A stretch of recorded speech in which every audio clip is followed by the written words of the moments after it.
Welcome to Grieving Insomniacs. I am your host, Christy Haberman. I am glad you're here. Thanks for being a part of our community. A few disclaimers before we get started. I am a licensed therapist. However, this podcast is not to be considered mental health therapy or counseling.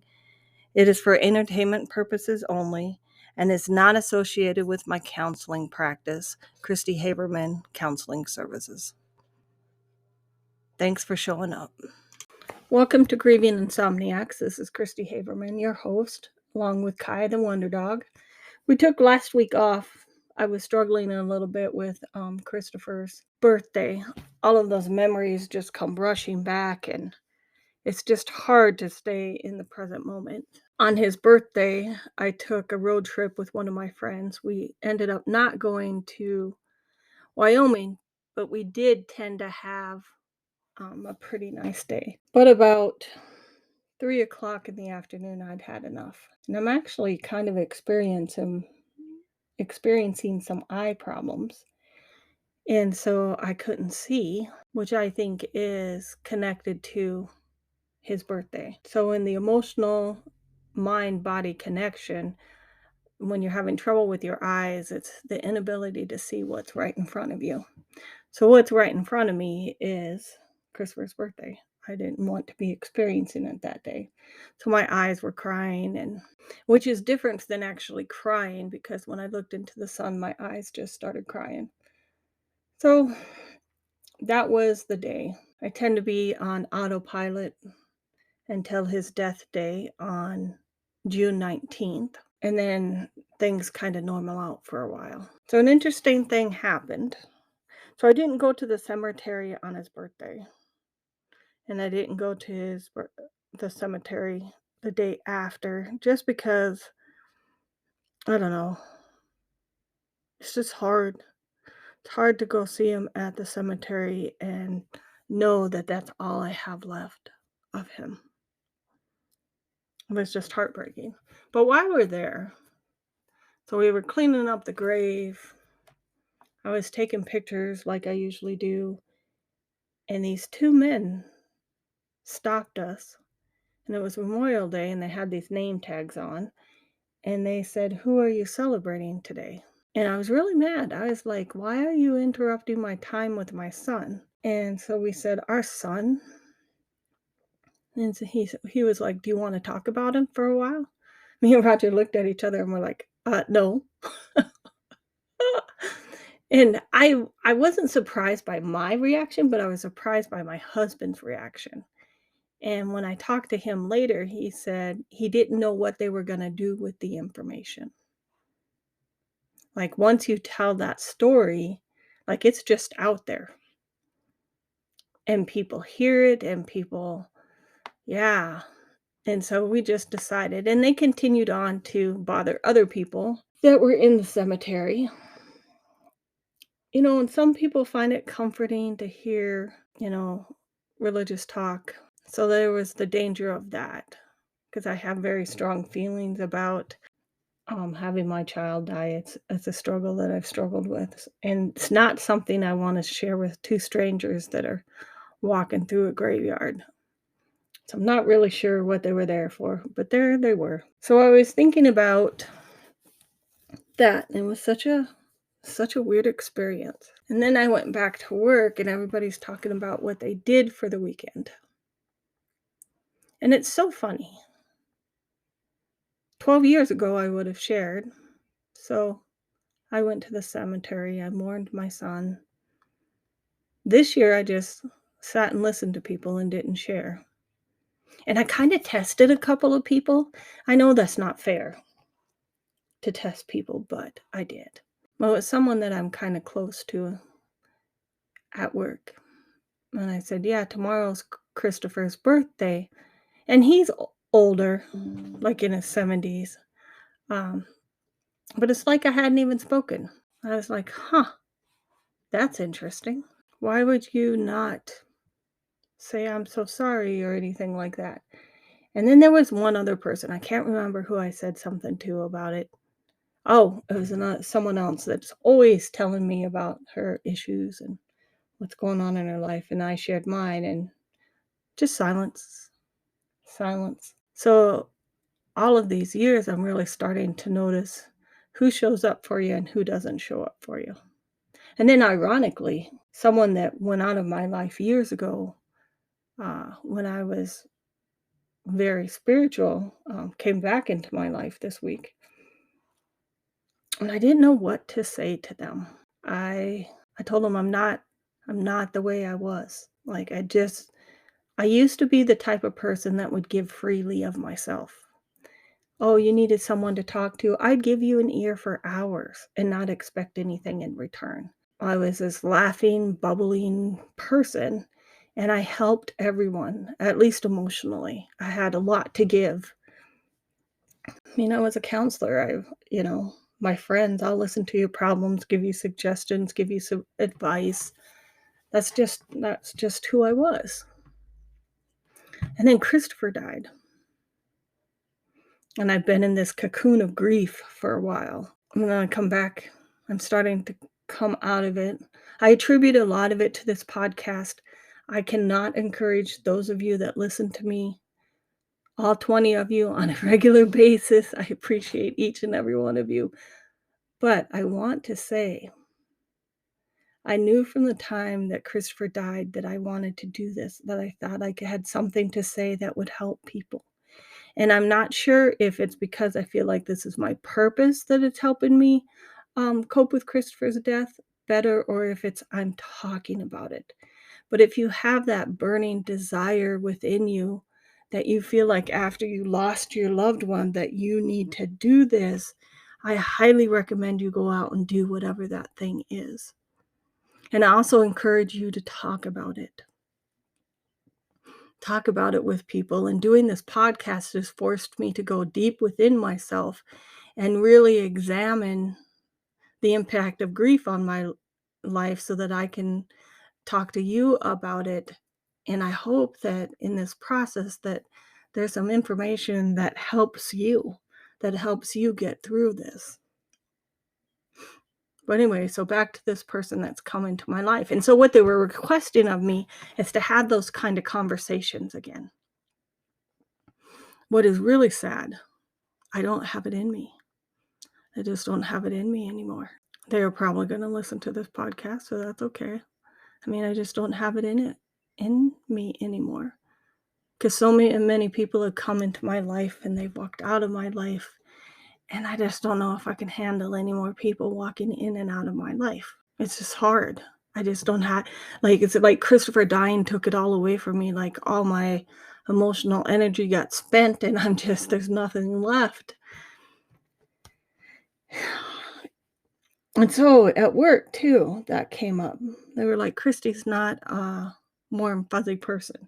Now, people that knew me before Christopher died would totally disagree with that statement that Christy's not a warm and fuzzy person, because I was. I would walk into a store and meet people and talk, and I am not like that anymore. And they said I'm kind of standoffish. I am. 100% am. I don't share much of myself anymore. So I don't have much to give.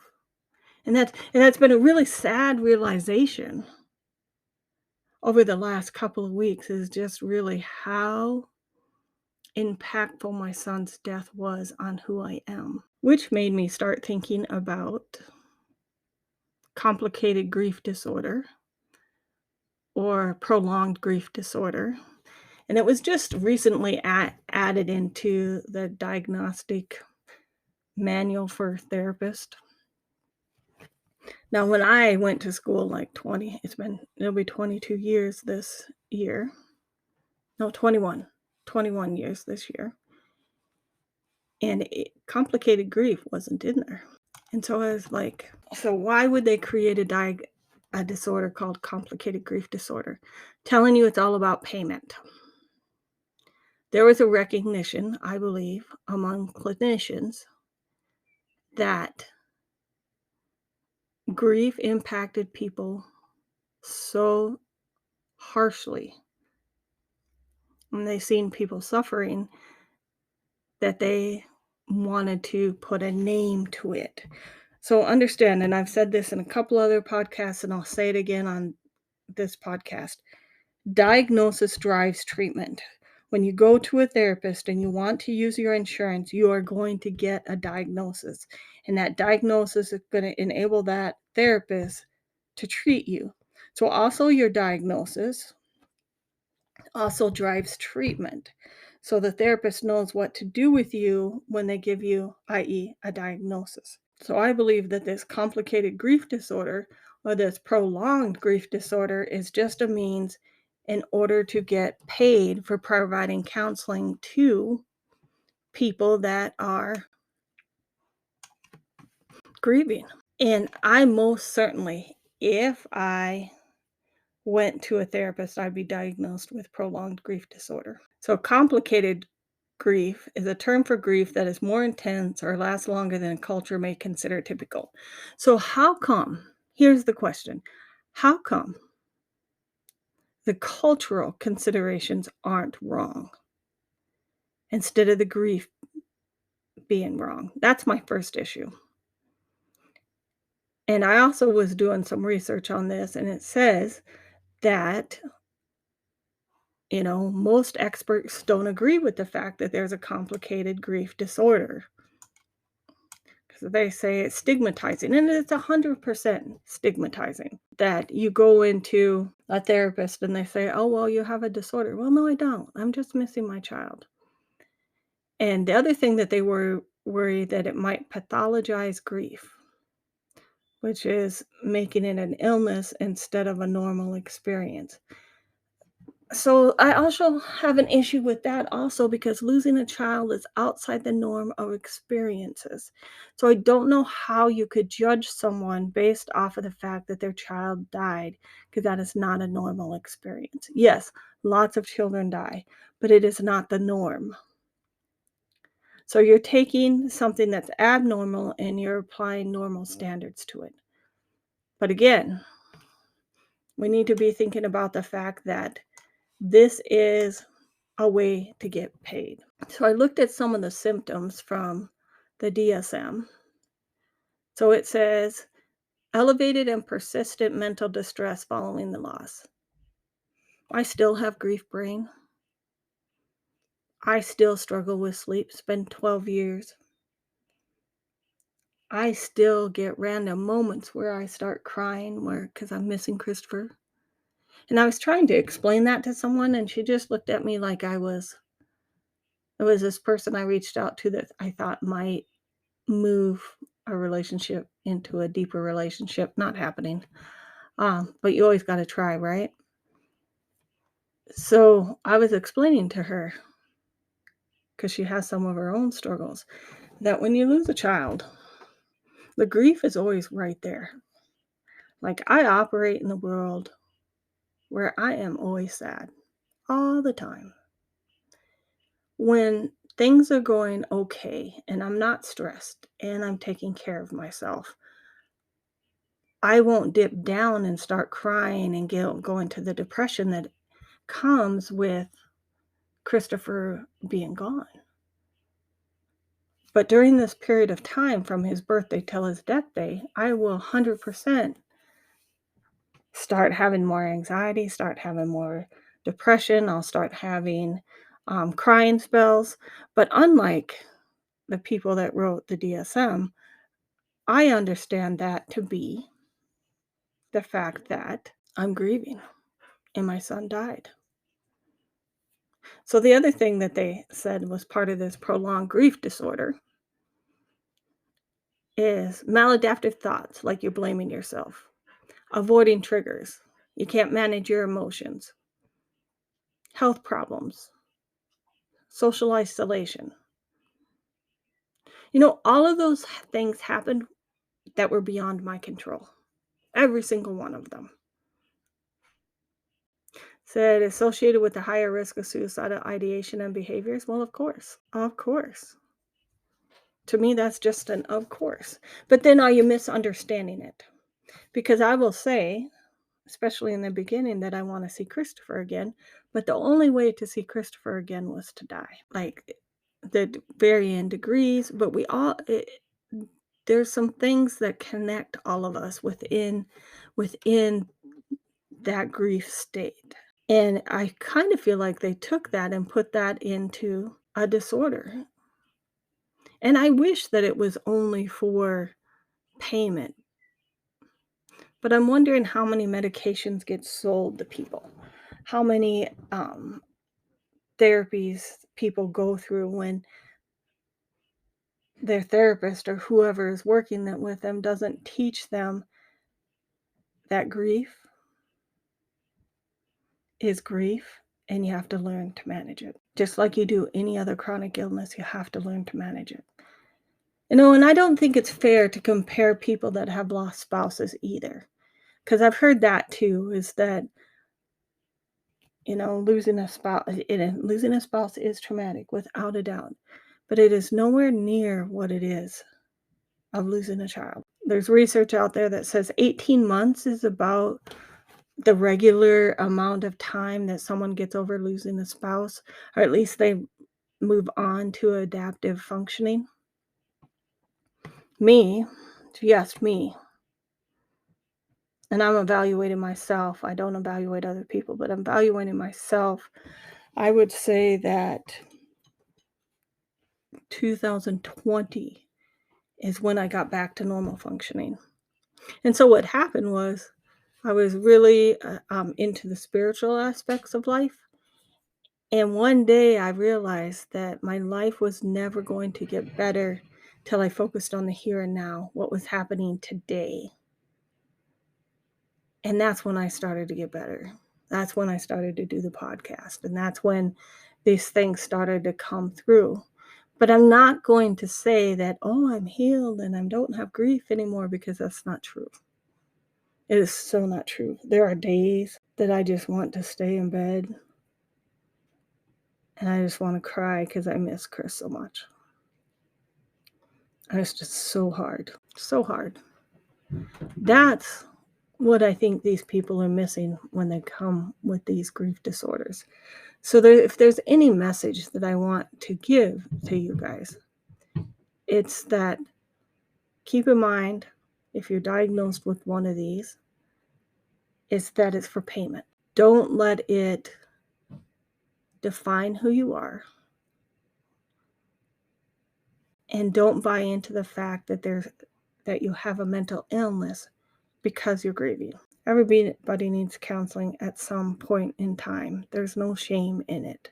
And if there's somebody in your life that is giving you a hard time because you got this diagnosis, then they need to not be in your life anymore. Or if they are in your life, you just need to minimize the information that you tell them or the information that they share with you. You just need to turn it off. And I've lost people, friends, relatives, that just can't deal with me and my grief.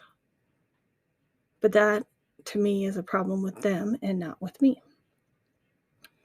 So the other thing that I wanted to tell you when I was having this conversation, and I never thought about it. So I've been doing this podcast for 2 years and I never thought about this. So when Christopher first died, I'll take you through this.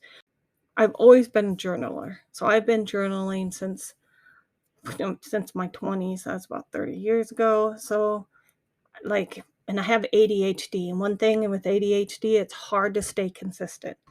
So I had journals, and then I'd stop and have journals, and then I stop, I have journals. And so I've always been a journaler. So right after Christopher died, I started writing. The other thing that I did is I started meditating. And then I started reading.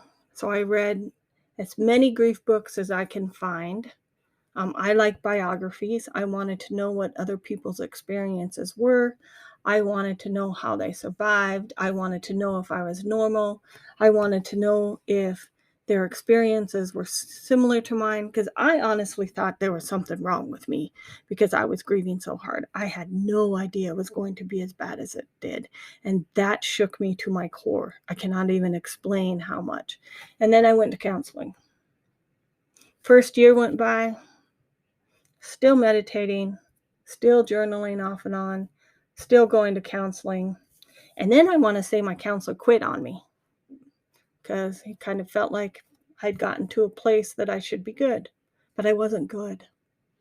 I think he was just tired of hearing about it. And he was a good counselor, and stuff happened with my insurance, so I just quit. So then I started doing alternative things like doing Reiki, doing energy medicine. I've always been interested in crystals, so I started reading that kind of stuff. And I was still meditating, so then I moved on to guided meditations and relaxation. I was also at the same time taking medications. I started doing different treatments, like mind-body treatments, trying to get my mind. And then I went back to counseling again. So over the last 12 years, I've done and then essential oils. Oh, I forgot the essential oils. And then I did essential oils. So I've done everything that I can possibly do to make myself feel better. So this person that I was talking to, and I didn't realize that. I was like, she's really struggling. And I was like, well, when Chris died, I did this and that, all the things that I just listed for you.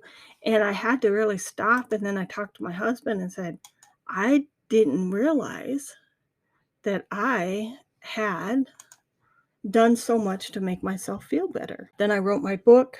That helped. I've been wanting to do this podcast forever. So off and on, I would think about what I was going to write. I was going to write down in my journal what I was going to write, what kind of ideas that I'd have, and then I'd do my research before I actually did what I needed to do, which was actually to pick up the microphone and actually do it. I actually purchased my microphone for my podcast a year in advance. That's how long I've been thinking about it. I wrote my book in 2015. It was published. That's how long ago that I knew I wanted to do this. So for me, it took a very long time to get to this. But throughout that journey, I did so many different things to try to make myself feel better before I started to learn to accept that my grief wasn't going away. And once I learned to accept that my grief was not going away, and that I had to learn to start taking care of myself, because in those grief moments, and it's just me, because people aren't going to be there for you. And if you have someone that's there for you, wonderful. I mean, my husband's there for me, and my best friend is there for me, but they're not always there when you need them to be there. So you have to depend on yourself, and you have to depend on yourself to get through those moments. So if there's anything that you take away from this podcast today, is to try anything to make yourself feel better. Try to avoid the stuff that is going to get you into trouble, like alcohol or illegal medications. The problem with those things is once they wear off, your grief is going to come back, and it's going to come back worse because you didn't deal with it in the moment. So try to find some healthy coping mechanisms. Yoga is one. I have an inner ear imbalance, so yoga doesn't really work for me. But I know lots of people that have done it and said it's very, very helpful. Just do things that make you feel better. Eat good foods.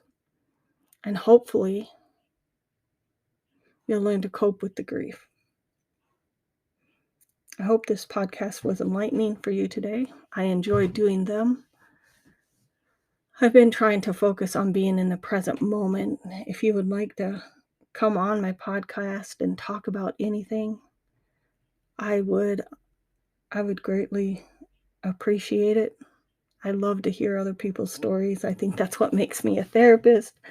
Don't worry, I won't be counseling you because that's unethical. We'll just have a conversation like two grieving mothers would do.